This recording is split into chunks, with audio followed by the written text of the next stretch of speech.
आइए हम एक स्टोरी सुनते हैं। स्टोरीज ऑफ गॉड्स वॉरियर्स, परमेश्वर के महान योद्धा के बारे में आज हम सुनने जा रहे हैं। लिलियन ट्रेजर एक ऐसी योद्धा जिन्होंने बताया कि परमेश्वर पर भरोसा रखना कैसा होता है, और इतना ही नहीं कि उन्होंने अपने जीवन से हमें ये बताया है कि एक परमेश्वर को मानना यानी कि संपूर्ण जीवन कैसे परमेश्वर की हजूरी में अर्पण करना। लिलियन ट्रेजर का जन्म सितंबर 1887 को हुआ था और वो एक जॉर्जिया के किसान की पुत्री थी। उनका पालन पोषण ब्रसविल जॉर्जिया में हुआ था।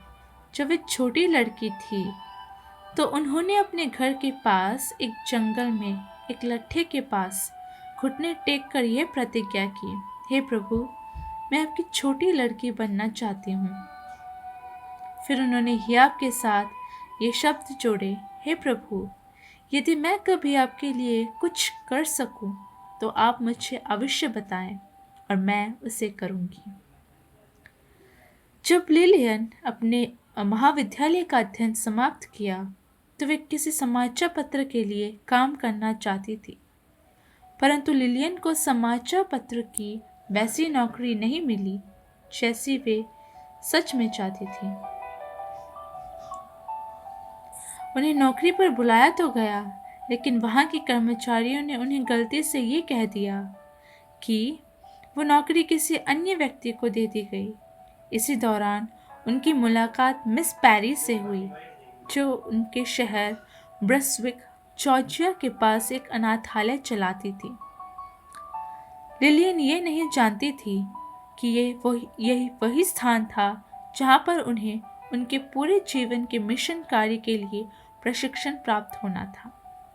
इसके बाद वे एल्हाना ट्रेनिंग इंस्टीट्यूट पहुंची और जहाँ पर उन्होंने सिलाई का काम, खाना पकाना और नवजात शिशुओं और अनाथ बच्चों की देखभाल की। लिलियन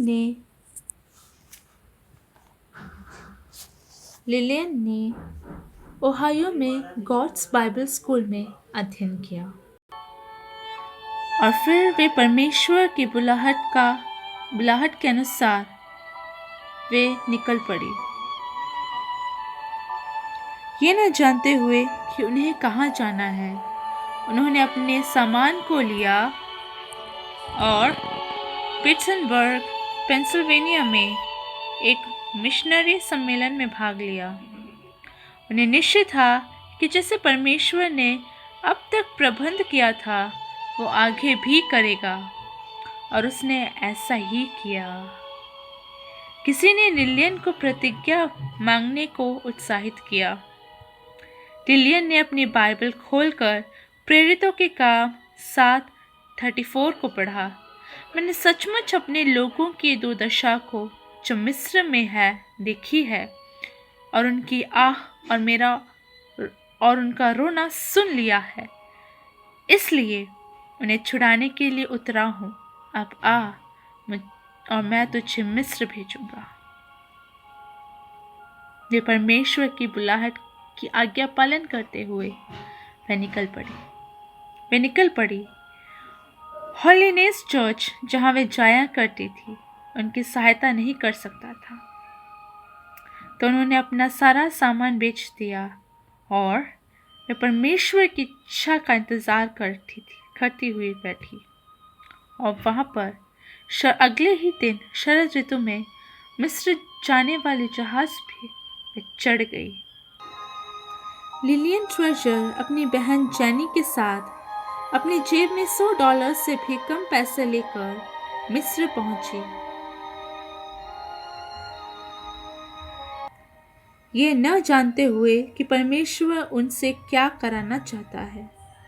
दोनों बहनें सिकंदरिया में उतरी और फिर रेलगाड़ी से कायरो तक गए और वहां से नील नदी पर यात्रा करके वो अस्सियाउट पहुंची। कितना लंबा सफ़र! अस्सियाउट एक साधारण शहर नहीं था, वो था 60,000 लोगों का शहर और नील नदी के दक्षिण में कायरो से 235 मील दूर स्थित है। उन्हें ऐसा लगा कि वो संसार का सबसे सुंदर स्थान था। लिलियन का चेहरा सुंदर व स्नेही लगता था और जब वे 23 वर्ष की आयु में अमेरिका से आए तो ऊपरी मिस्र में वह सबसे सुंदर लड़की मानी जाती थी। और इसके बाद 1910 में वे मिस्र आई। एक दिन मिशनरी लिलियन ने दुखी होकर उस बूढ़ी स्त्री की ओर देखा। सहायता की एक जरूरी पुकार को सुनकर वह इस निर्धन झोपड़ी तक उस रात आई थी, केवल एक जवान मिस्री माता को अपनी भुखमरी बच्ची को छोड़कर मरते देखने। और उस बच्ची का छोटा शरीर उस समय भी एक कंकाल से ज्यादा नहीं था। यदि उसकी माता मर गई और उसके रिश्तेदारों ने उसे नहीं रखा तो लिलियन को डर था कि उस बच्ची के जीने की संभावना बिल्कुल नहीं रहेगी। लिलियन कुछ अन्य मसीही सहेलियों के साथ और अन्य मसीह मिशनरियों के साथ एक भवन में रहती थी और वहां पर एक भटकी हुई बच्ची के लिए अधिक स्थान नहीं था, परंतु उनके सामने कोई अन्य रास्ता नहीं था। वो बच्ची मरने के लिए छोड़ी नहीं जा सकती थी, इसलिए उन्होंने परमेश्वर से प्रार्थना की और कहा, हे प्रभु, मैं क्या करूं? इस जवान मिशनरी ने उस निर्धन दुर्लभ बच्ची को लेकर कच्चे रास्ते से घर की ओर जाते समय ये प्रार्थना की और उसी क्षण उन्हें उनके प्रार्थना का उत्तर मिल गया। वाओ! फिर परमेश्वर ने लिलियन से कहा, मैंने तुझे मिस्र इसलिए बुलाया है कि इन बच्चों के लिए एक जगह यानी कि एक अनाथालय को और तुम्हें एक अनाथालय खोलना है। और प्रभु के निर्देश के अनुसार अब लिलियन अकेली थी क्योंकि उनकी बहन लॉन्ग बीच कैलिफोर्निया लौट गई थी और अगले कई वर्षों तक फिर मिस्र नहीं लौटी क्योंकि लिलियन के पास कोई सहारा नहीं था। वे भीख मांगने लगी। उनके मित्रों ने उन्हें बताया कि उन्हें आगे बढ़ने के लिए अमेरिका से कभी भी पर्याप्त धन नहीं होगा।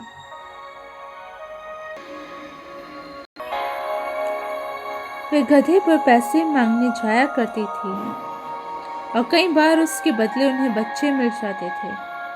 सरकारी अफसर हैरान थे कि किसी ने भी लिलियन को परेशान या तंग करने का प्रयास नहीं किया।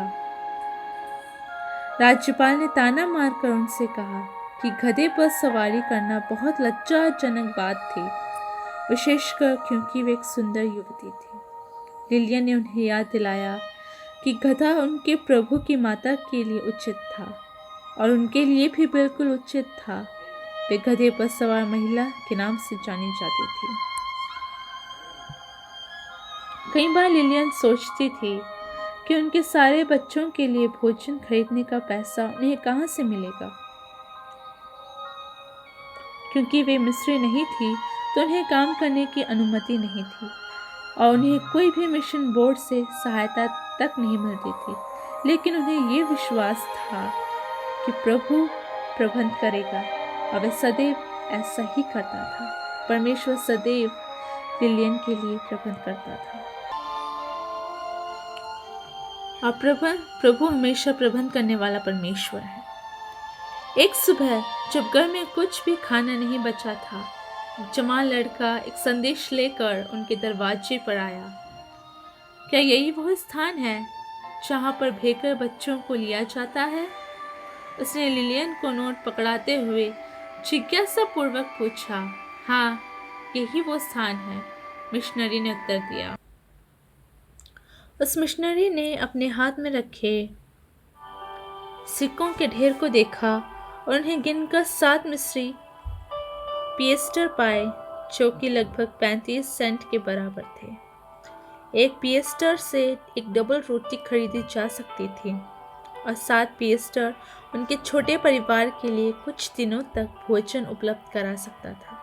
धन्यवाद प्रभु, लिलियन फुसफुसाकर और खुशी से बोली। और वह यहाँ तक कि वह अपने बच्चों के लिए एक सुरक्षादायी माता बनी। जब लिलियन दूर चली जाती थी तो भी आराधनालय का काम चलता रहता था।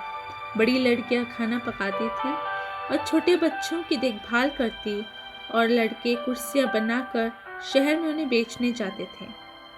उन्होंने ये उद्योग सिखाने आरंभ किए क्योंकि इन बच्चों का जीवन निर्वाह करने को तैयार किया जाना था। कई बार अपनी यात्राओं के दौरान वे रात को वापस अनाथालय नहीं लौट पाती थी।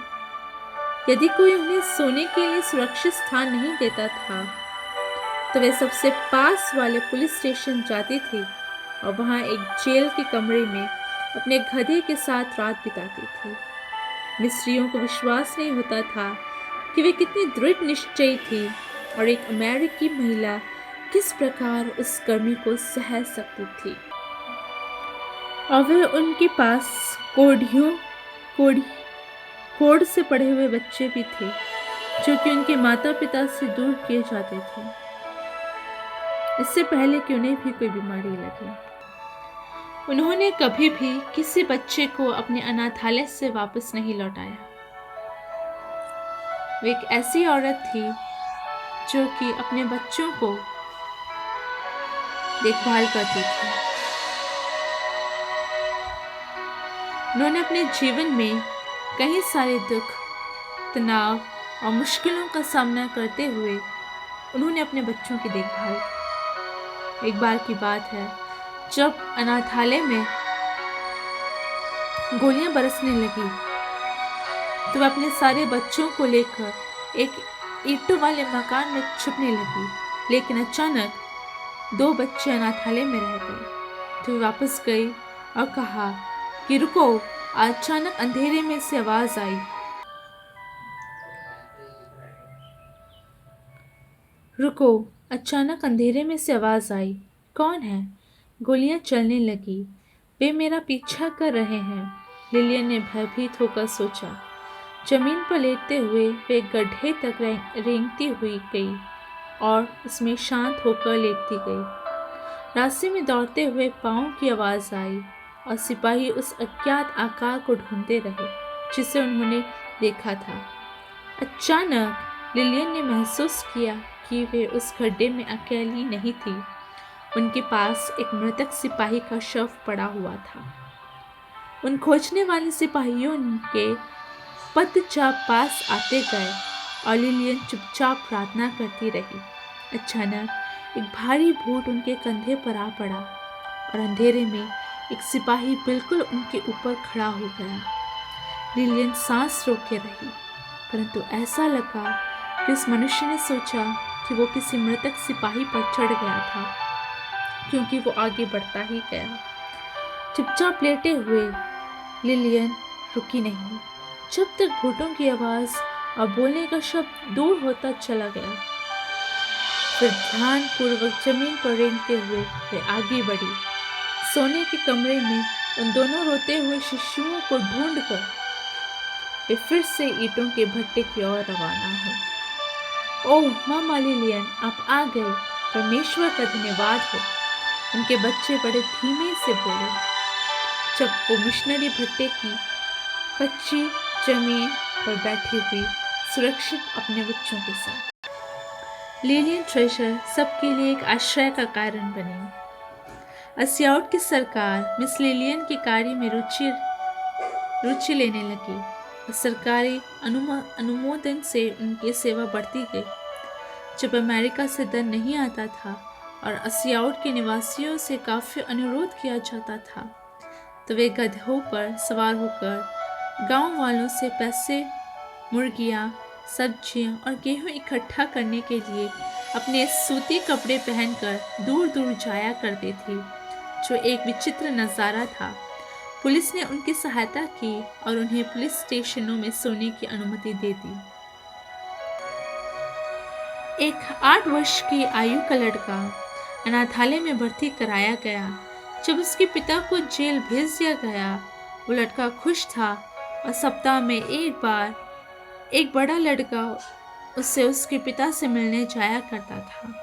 कभी कभी वो लड़का मिस ट्रेजर से उसके साथ जाने के लिए आग्रह करता था। वो अपने पिता को बताया करता था कि वे कितनी अच्छी थी और उसका पिता उन्हें धन्यवाद देना चाहता था, इसलिए वे गई।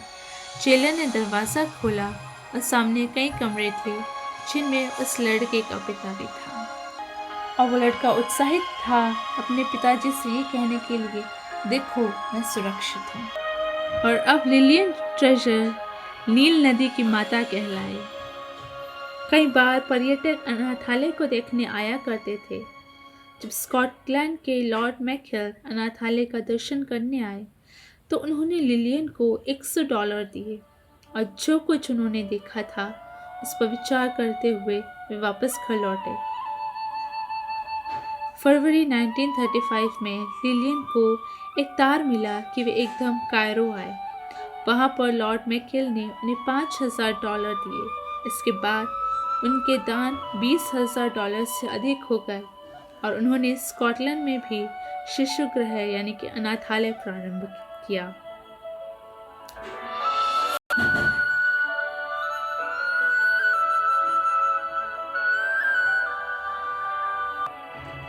हालांकि कई आर्थिक समस्याओं से लिलियन को गुजरना पड़ा। लिलियन को ही नहीं बल्कि उनके सारे बच्चों को। 1948 में जब लिलियन बीमारियों के कारण सोने गई तब किसी को भी अनुमति नहीं थी कि उनसे मिलने जाए। सबने सोचा कि शायद प्रभु उन्हें उस समय अपने पास बुला लेगा, परंतु एक दिन जब उनके कर्मचारी दफ्तर में काम कर रहे थे तो दरवाज़ा खुला और मम्मा लिलियन अंदर आई।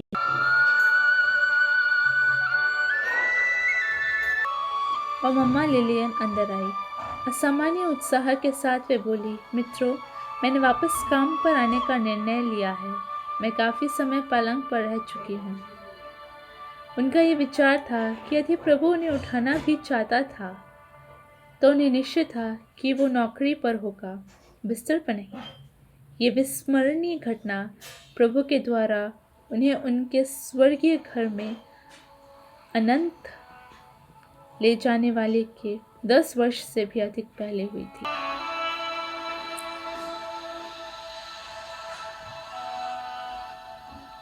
उन्होंने एक अच्छी लड़ाई लड़ी। जनवरी 1960 में उन्होंने एक नव वर्ष आरंभ किया। वो मिस्र में उनका 50वां वर्ष था। उन्होंने याद किया कि 1910 में एक प्रसन्नचित जवान लड़की के रूप में वे अपने 12 बच्चे होने का स्वप्न देखा करती थी। वे नहीं जानती थी कि जब उन्होंने अपनी मंगनी तोड़ी तो उनका जीवन कैसा होने जा रहा था। यद्यपि वे नहीं जानती थी, मैं परमेश्वर को प्रथम स्थान देना चाहती थी। जब 50 वर्ष पश्चात एक सफ़ेद सिर वाली महिला के रूप में उन्होंने खिड़की में से अपने 1200 बच्चों को देखा।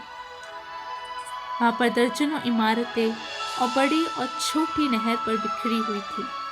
जहाँ भी मिस लिलियन कोई सस्ती ज़मीन खरीद सकी वो भली भांति बनी है, किंतु उनकी वास्तुकला मिस्रो ट्रेजर प्रकार की है, क्योंकि जब भी मिस लिलियन के पास पैसा होता था तो इधर उधर कमरे जोड़ते। उन्हें ये नहीं मालूम था कि वे कितना जिएगी, क्योंकि डॉक्टरों ने उन्हें बता दिया था कि उनका हृदय कमज़ोर हो चुका है। कई वर्षों की कड़ी मेहनत का कुप्रभाव हो चुका था और उनके घुटनों व जोड़ों में अर्थराइटिस का रोग था।